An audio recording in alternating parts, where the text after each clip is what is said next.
unfair. Warum kann die Mama und der Papa 3 Tage remote machen und ich muss ins Office, weil ich habe ja nur einen Hund. Wir Frauen meinen zwar immer, wir könnten alles gleichzeitig erledigen. Die Frage ist aber, müssen wir alles gleichzeitig erledigen?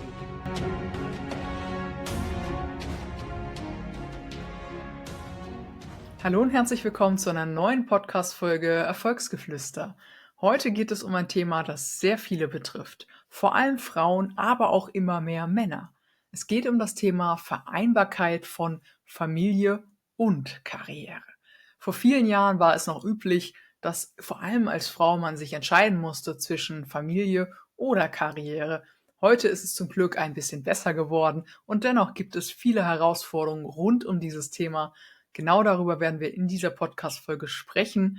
Mein heutiger Gast ist Business Coach. Sie arbeitet eben mit Menschen, die genau daran arbeiten wollen, Familie und Karriere unter einen Hut zu bekommen und das Ganze auch noch bestmöglich. Ich freue mich sehr, dass sie hier ist. Deswegen herzlich willkommen, Stefanie Monien. Hi. Wir sprechen gleich über das spannende Thema Vereinbarkeit. Und das ist ja viel mehr als nur Vereinbarkeit von Familie und Beruf, sondern Vereinbarkeit kann ja alles sein. Lass uns doch direkt mal reinstarten und das Thema Vereinbarkeit definieren. Wie definierst du dieses Thema? Wie definiere ich dieses Thema?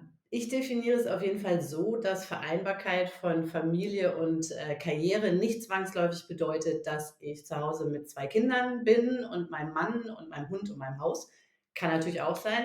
Aber grundsätzlich ist für mich zum Beispiel Familie auch mehr als dieses Mutter-Vater-Kind-Modell. Familie können 2 erwachsene Menschen sein, die in 'ner Partnerschaft leben und insofern auch ein Thema mit Vereinbarkeit haben, dass sie zum Beispiel unterschiedliche Jobs haben, unterschiedliche Jobmodelle leben.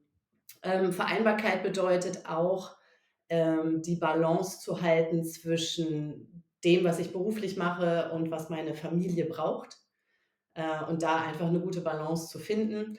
Und, ja, was für mich auch zur Vereinbarkeit gehört, ist das Thema Pflege der Eltern zum Beispiel, weil das ist etwas, was ab einem gewissen Alter, tatsächlich auch dazukommt, wenn die Kinder so ein bisschen groß geworden sind, wenn man denn überhaupt Kinder hat, aber auch wenn man keine Kinder hat, kommt irgendwann der Moment, sehr wahrscheinlich zumindest, wenn man noch Kontakt zu den Eltern hat oder noch Eltern hat, die leben, dass man sich auch um die Eltern zu kümmern hat. Und ich finde, auch da wird das Thema Vereinbarkeit zwischen Familie und Karriere oder sollte das zumindest ein Thema sein, was vor allem auch in den Unternehmen platziert wird und sehr, ja, menschenzentriert behandelt wird. Das würde ich mir zumindest wünschen. Das ist so ein bisschen das Thema, mit dem ich da rausgehen möchte oder rausgehe auch schon aktuell. Ja, was meinst du denn, warum das Thema in den letzten Jahren so viel mehr Aufmerksamkeit bekommen hat, als es vielleicht noch vor 20, 30 Jahren war? Da hat man über diese Themen ja eigentlich so gar nicht geredet. Vielleicht auch klassische Rollenbilder, aber wahrscheinlich gibt es da noch mehr Aspekte.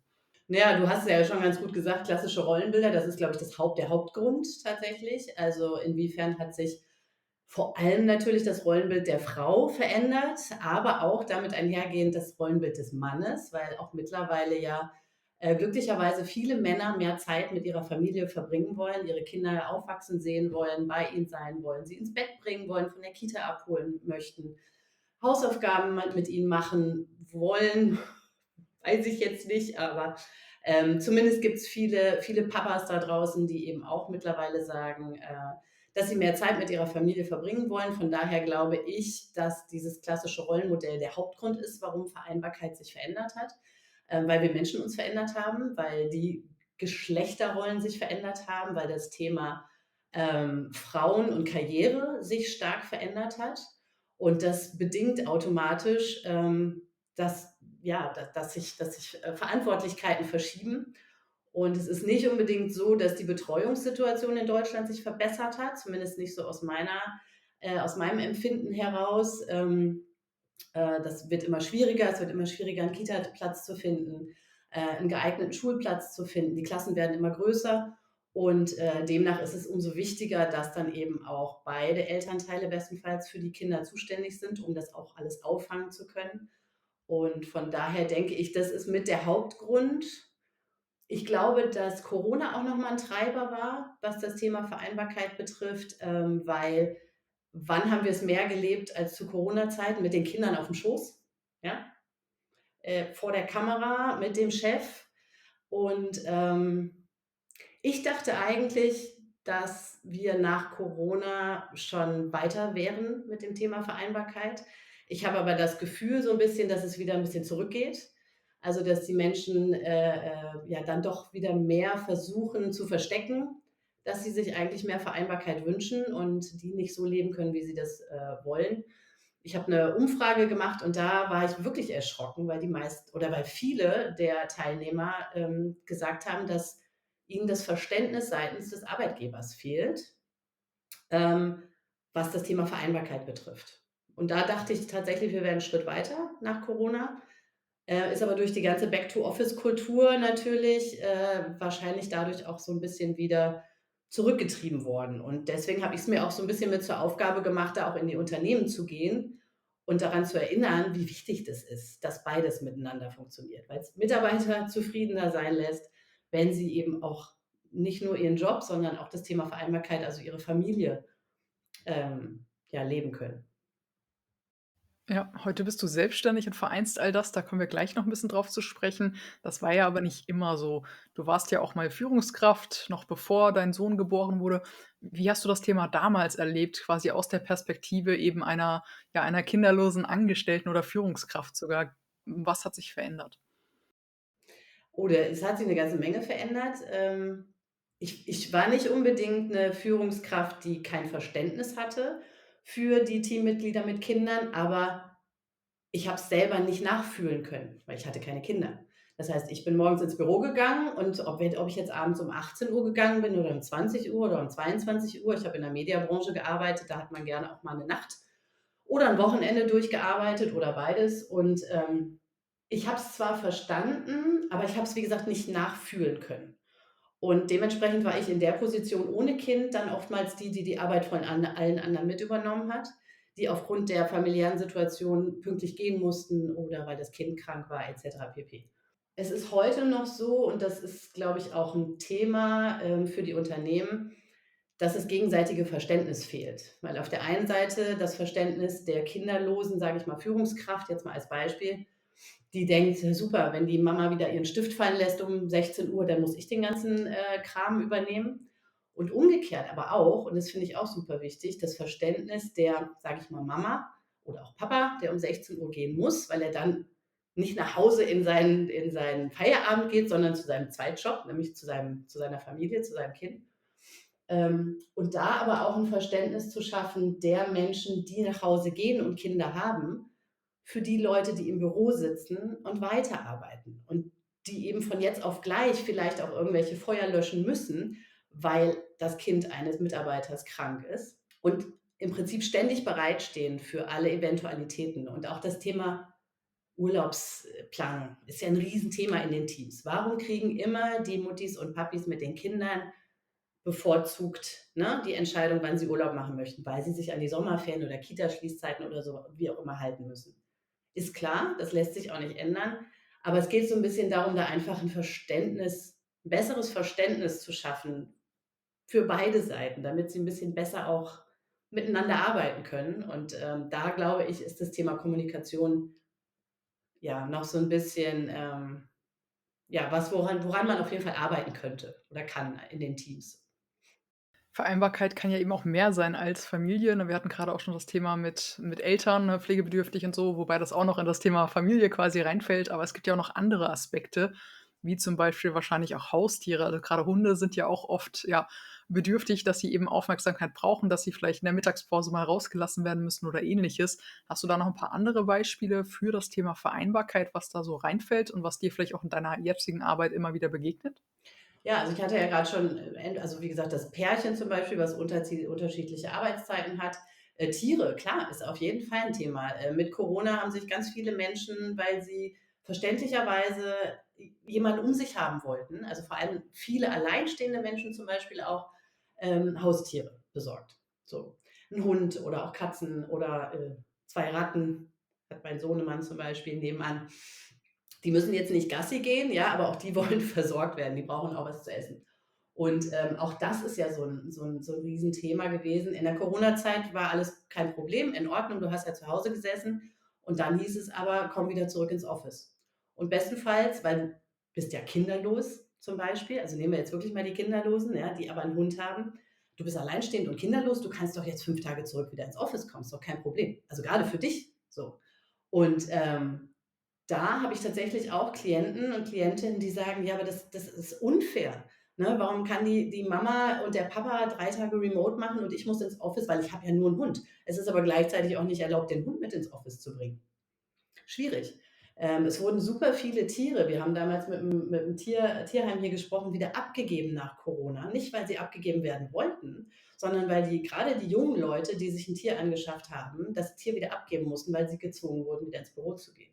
Und das hat für mich auch was mit Vereinbarkeit zu tun. Vereinbarkeit bedeutet, wie vereine ich mein Privatleben, egal welcher Natur, mit meinem Job, mit der Karriere. So, unabhängig davon, ob Kinder, Eltern, Haustier. Einfach mein privates Leben mit meinem Berufsleben. Das ist für mich Vereinbarkeit.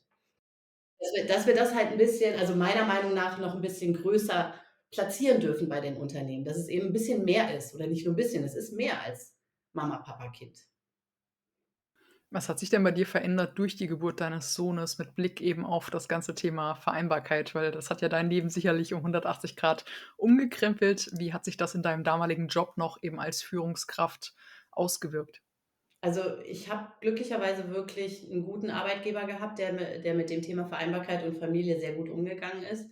Ich bin relativ schnell wieder zurück in den Job. Ich hatte da noch keine Führungsposition, habe mich dann aber trotz Kind, so kann man's ja heute sagen, habe ich mich weiter nach oben arbeiten können und konnte dann einen Führungsjob übernehmen. Weil ich aber lange Jahre alleinerziehende Mama war, habe ich 'ne Zeit lang mir dann meine Führungsaufgaben mit einer anderen Mama geteilt, also das Thema Jobsharing. Wenn es gut begleitet ist und wirklich gut kommuniziert wird, kann ich das nur jedem empfehlen, darüber mal nachzudenken, also jedem Unternehmen auch, darüber mal nachzudenken, weil wir haben natürlich 2 Superpower vereinbart. Wir waren unterschiedlich, aber das hat uns am Ende auch ausgemacht. Und trotz allem war ich war meine Vereinbarkeit hat meine Vereinbarkeit nicht funktioniert. Das hat aber was mit meinem Kopf, mit meiner Einstellung zu dem Thema Karriere zu tun und weniger tatsächlich mit meinem Arbeitgeber, weil ich mir im Prinzip einfach alles draufgepackt habe, jede Verantwortung übernommen habe und dachte: „Du musst auch trotz Kind, vor allem als alleinerziehende Mama, doppelt und dreifach Gas geben, damit keiner merkt, dass es vielleicht irgendwie sich verändert hat zu dem vorher.“ Ne? Weil ich war vorher ja in 'nem anderen Job auch schon 'ne Führungskraft, da war ich ja die: „Kein Problem, übernehme ich arbeite die Nacht durch, dü-dü-düm.“ Dann habe den Job gewechselt, bin sogar 'ne Stufe zurück von der Führungskraft runter, weil ich gemerkt habe, ich packe das nicht, das war zu früh. Ich bin keine gute Führungskraft und ich muss noch ganz viel lernen, um zu führen.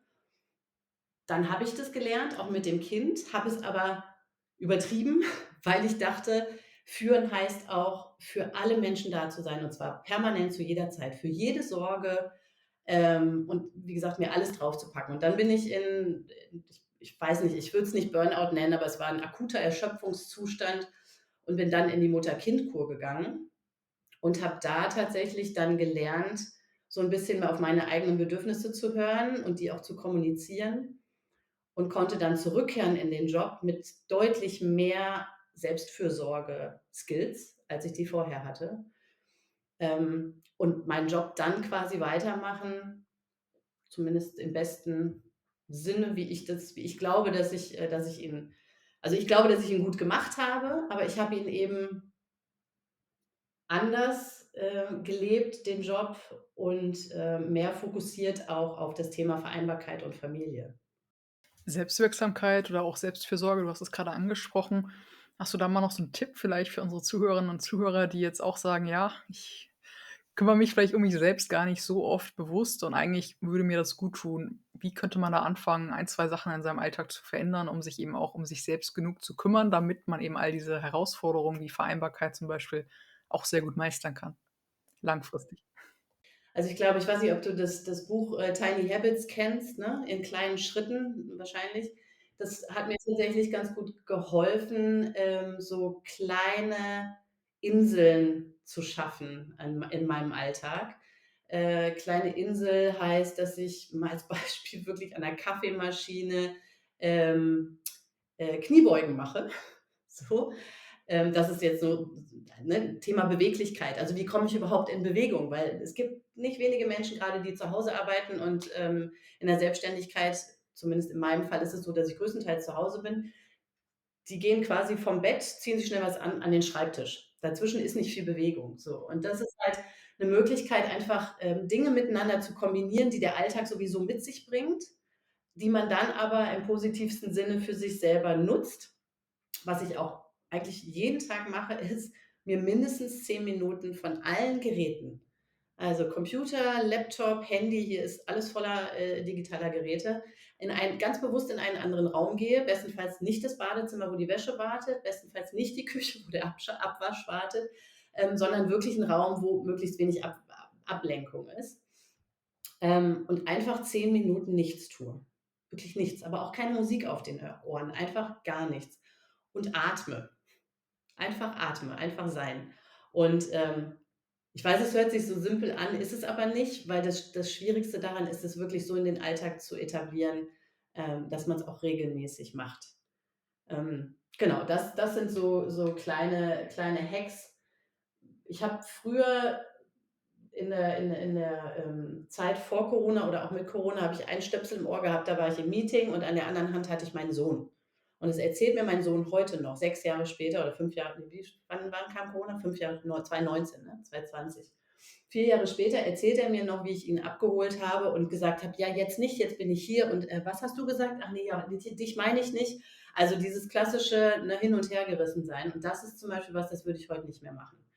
Ich würde heute, wenn ich auch wieder angestellt oder auch jetzt, wenn ich als Selbstständige, keine Parallelwelten mehr. Wir Frauen meinen zwar immer, wir könnten alles gleichzeitig erledigen.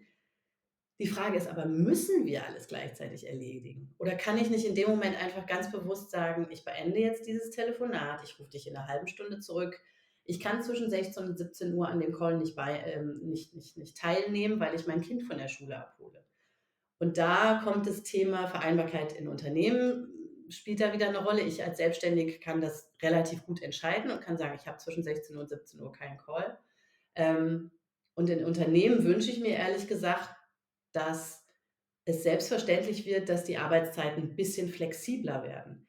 Ich kenne viele Mamas und ich hätte es damals auch gemacht. Ich hätte mich ohne Probleme abends um 20 Uhr noch mal hingesetzt. Da hat mein Kind geschlafen. Ich weiß, da bin ich auch müde, keine Frage, aber wenn es mir ermöglicht hätte, dass ich vom Arbeitgeber bewusst am Nachmittag 1 Stunde hätte freimachen können, hätte ich das gemacht. Und es ist meiner Meinung nach immer noch sehr starr in dieses 9, also zumindest, ne, aus der Branche, aus der ich komme, 9 Uhr anfangen bis 18 Uhr arbeiten. Dazwischen geht nix, außer die Pflicht-Mittagspause. Aber die ist ja dann meistens ehrlich für Wäsche oder was auch immer. Oder man geht noch schnell einkaufen. Ähm, genau, und das ist zum Beispiel auch so was, wo ich sagen würde, das sage ich auch meinen Klientinnen und Klienten: „Versuch nicht zu viele Bälle gleichzeitig in der Luft zu halten.“ So, weil wenn einer runterfällt, ne, also lieber 3, die oben bleiben, als 6, wo dann 3 von runterfallen oder dir auf 'n Kopf fällt oder so. Du hast es grad schon angesprochen, heute bist du selbstständig. Lass uns doch da gerne mal drüber sprechen. Du arbeitest heute unter anderem auch mit Menschen, die eben das Thema Vereinbarkeit, ja, als Herausforderung für sich definiert haben. Wahrscheinlich wissen das viele gar nicht, wenn sie zu dir kommen, sondern sie haben da eher 'ne Baustelle, an der sie arbeiten möchten. Was sind denn so die größten oder die häufigsten Themen, mit denen Menschen zu dir kommen und wie genau arbeitest du da mit ihnen? Also, hat sich 'n bisschen verändert. Am Anfang waren's eher Karrierethemen. Mittlerweile, weil's dann, glaube ich, doch schon 'n bisschen, bekannter ist, jetzt auch bei LinkedIn, sind's tatsächlich auch Themen ganz klar zum Thema Vereinbarkeit. Wie kriege ich diesen Spagat, diesen Balanceakt hin zwischen Vereinbarkeit und Karriere? Und ich möchte gerne den nächsten Karriereschritt machen. Ich möchte in eine Führungsposition, jetzt mal unabhängig davon, ob mit Kind oder ohne Kind, und möchte optimal darauf vorbereitet werden. Das ist zum Beispiel so einer meiner Lieblingsfälle, muss ich sagen, ne? Kommt dann so 'ne, auch gerne Mann, aber momentan sind's tatsächlich mehr Frauen, die dann mit Anfang 30 zu mir kommen und sagen: „Ich würde gerne, den nächsten Karriereschritt machen und ich möchte mich optimal auf die Führungsposition vorbereiten. Ich möchte aber auch vielleicht in 3, 4, 5 Jahren ein Kind bekommen und ich möchte auch da dann von Anfang an besser mit umgehen können mit dieser Doppelbelastung oder mit dieser Vereinbarkeit.“ Und, Na ja, dann ist es nicht selten so, ehrlich gesagt, dass es sehr viele Glaubenssätze gibt bei den Menschen, die zu mir kommen, die sehr tief sitzen und meistens auch schon sehr weit zurückliegen, sehr, sehr weit zurückliegen, also im Kindesalter. Und dass wir erst mal anfangen, daran zu arbeiten, dass meine Klientin, mein Klient das Gefühl bekommt, dass er oder sie selber aus sich selbst heraus in der Lage ist, seine Themen anzugehen. Dass er nicht davon oder sie nicht davon abhängig ist, was äußere Dinge, was von außen kommt, sondern selber in der Lage ist, seine eigene Einstellung zu den Dingen zu verändern und vor allem seine eigenen Stärken und Ressourcen zu entdecken. Und das ist für mich zum Beispiel auch das, ehrlich gesagt, was mir am allermeisten Spaß macht bei meiner Arbeit. Das ist so den Leuten zu zeigen, wie unfassbar stark sie sind, also wie fantastisch, wie außergewöhnlich, wie besonders. Und das ist jeder für sich. Und ich sage zum Beispiel auch immer, ich möchte die Menschen nachts um 3 anrufen können und möchte sie fragen können: „Worin bist du richtig gut?“ Und dann wünsche ich mir, dass sie mir au wie aus der Pistole geschossen sagen, worin sie richtig, richtig gut sind, was sie richtig, richtig gerne machen. Was momentan eher der Fall ist, ich rufe sie jetzt nicht nachts um 3 an, keine Sorge, auch nicht meine Klienten, ja, aber die Frage kommt irgendwann gerade am Anfang, so im Erstgespräch, kommen eigentlich immer die Zweifel und immer die: „Das kann ich übrigens nicht und das kann ich auch nicht und darin bin ich nicht so gut.“ Also, und auch oft während des Prozesses noch, während des Coaching-Prozesses, so Momente, wo dann gesagt wird: „Ja, das hört sich jetzt vielleicht doof an, ja“, und wo ich dann immer reingrätsche und sage so: „Nein, nein, gar nicht. Das ist genau das, ne? Du sollst davon überzeugt sein, dass du aus dir selbst heraus wirklich alles erreichen kannst, in dem Maße natürlich, was logischerweise möglich ist. Ich werde wohl nicht die nächste US-amerikanische Präsidentin, aber ja, in meinem Kosmos quasi alles möglich, was ich machen möchte oder was ich erreichen möchte. Und das ist im Prinzip das, woran ich mit den Klienten arbeite, am Anfang vor allem. Und dann geht's aber nicht selten auch Richtung, was könnte mein nächster Karriereschritt sein? Bin ich richtig in dem Berufsumfeld, in dem ich arbeite? Ist auch ein Riesenthema, ja? Fühle ich, also gerade nach Corona, werden meine Werte noch vertreten mit dem, was ich beruflich mache? Also, auch da mal so 'n Wertecheck zu machen, ist sehr hilfreich, um zu gucken, ob man überhaupt noch richtig ist in dem Job oder ob man vielleicht was anderes braucht. Und eben auch bis hin zu wirklich so Pläne erstellen, To-do-Listen, wie ich welche Schritte ich jetzt wie abgehe, damit ich den nächsten Karriereschritt zum Beispiel machen kann.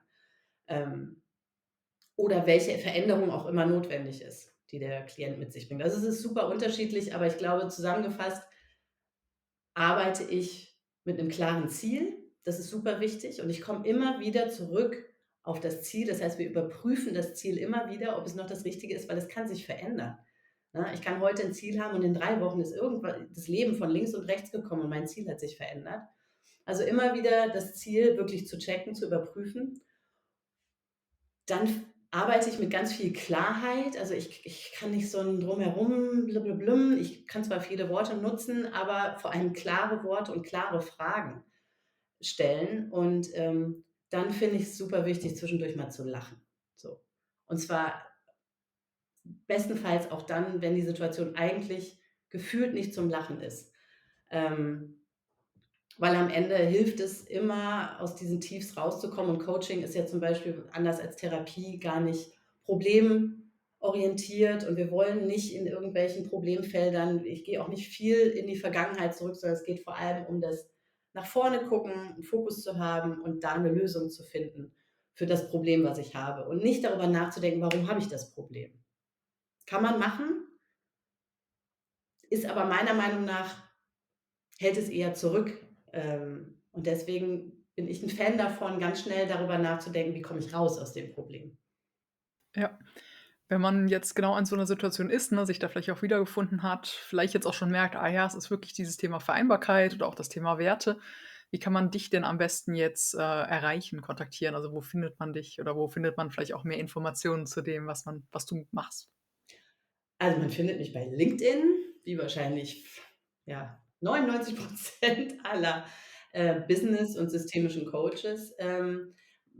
Im Moment bin ich tatsächlich mehr bei bei LinkedIn aktiv als bei Instagram und Facebook. Da gibt's mich zwar auch, aber so richtig, das liegt, glaube ich, auch so ein bisschen in meiner Generation. Ich versuche mich aber da, weil ich bin auch ein Fan vom lebenslangen Lernen, ich versuche mich tatsächlich auch mit den anderen sozialen Medien zu beschäftigen. Aber im Moment findet man mich am besten bei LinkedIn oder über meine Webseite, einfach www.stephanie-monien.de.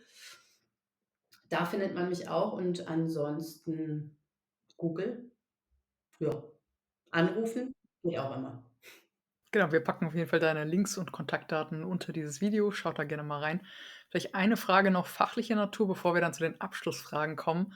Wenn du eine Sache ändern könntest als, ja, als Unternehmerin, also wenn das dein Unternehmen wäre und du hast ganz viele Mitarbeiter, was wäre so eine Sache, die du anders machen würdest als viele andere Unternehmen aktuell am Markt? Mit Blick eben auf das Thema Vereinbarkeit. Eine Sache nur. Eine Maßnahme, ja. Eine Maßnahme.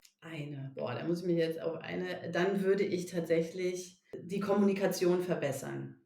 Die Kommunikation untereinander zwischen Menschen, die unterschiedliche Lebensmodelle haben. Und ich würde ein Format schaffen in meinem Unternehmen, ein Format, wo nicht über jobliche Inhalte gesprochen wird, auch nicht über zu persönliche Dinge, aber über die Herausforderungen zum Thema Vereinbarkeit zwischen Familie und Karriere. Und das würde ich einführen als Meeting-Format. Also es ist Pflicht in jedem Kalender und zwar von jedem Mitarbeiter bis hin, wenn es mein Unternehmen wäre, wäre ich ja die Chefin, ja, aber ich wäre auch gerne dabei und dann aber wirklich auch durch alle Hierarchiestufen durch, um dieses Thema einfach so ein bisschen mehr ins Leben, also wir sprechen ja auch nicht mehr von der Work-Life-Balance, sondern es ist die Life-Balance. Es ist nicht zu trennen, Work und Life. Es ist ja alles Life. So, und das wäre das, also die Kommunikation. Ich würde die Kommunikation verbessern. Reden hilft. Sehr schön. Gut, damit kommen wir auch schon zu den Abschlussfragen. Die Zeit fliegt immer, wenn man 'n gutes Gespräch führt. Du darfst jetzt noch ein paar Sätze vollenden und wir starten einfach direkt rein. Und zwar der erste Satz lautet: „Persönlichkeitsentwicklung bedeutet für mich“. Persönlichkeitsentwicklung bedeutet für mich zu lernen, immer mehr besser mit sich selbst klarzukommen. Der zweite Satz lautet: „Erfolg bedeutet für mich“. Erfolg, bedeutet für mich, dass in dem Fall tatsächlich das Thema Vereinbarkeit, nämlich selber auch meine Vereinbarkeit optimal leben zu können, sprich für meinen Sohn da zu sein, für meinen Partner da zu sein, für meine Familie da zu sein. Ich habe 3 Schwestern und eine Mama, die sicherlich auch immer mehr meine Unterstützung braucht und gleichzeitig, das zu machen, was ich liebe, nämlich meinen Job und mein Coaching. Und der letzte Satz lautet: „Leben bedeutet für mich“.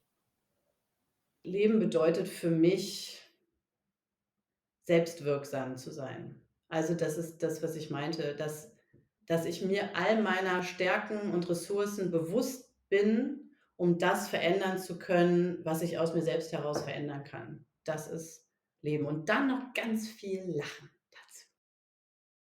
Sehr schön. Schönes Schlusswort, würde ich sagen. Insofern, Stefanie, vielen lieben Dank für, ja, deine Tipps, deine persönlichen Einblicke in deine Lebensgeschichte und Erfahrungen rund um das Thema Vereinbarkeit. Schaut da auf jeden Fall mal vorbei. Auf LinkedIn kann ich nur empfehlen. Da kommt auf jeden Fall auch immer wieder der ein oder andere wichtige Impuls. Genau, und bei Interesse könnt ihr Stefanie natürlich auch gerne jederzeit kontaktieren. Ja, danke Michelle auch für deine Zeit. Sehr gerne. Wenn euch die Folge gefallen hat, dann lasst gerne Feedback. Wenn ihr Fragen an Stefanie habt, kommentiert die einfach gerne unter dieser Folge. Und das Buch, was du vorhin angesprochen hast, das packen wir auf jeden Fall auch unter die Folge. Insofern schaut auch da gerne mal rein. Und dann freue ich mich, wenn ihr nächste Woche wieder einschaltet in die nächste Folge Erfolgsgeflüster. Macht's gut und bis dann.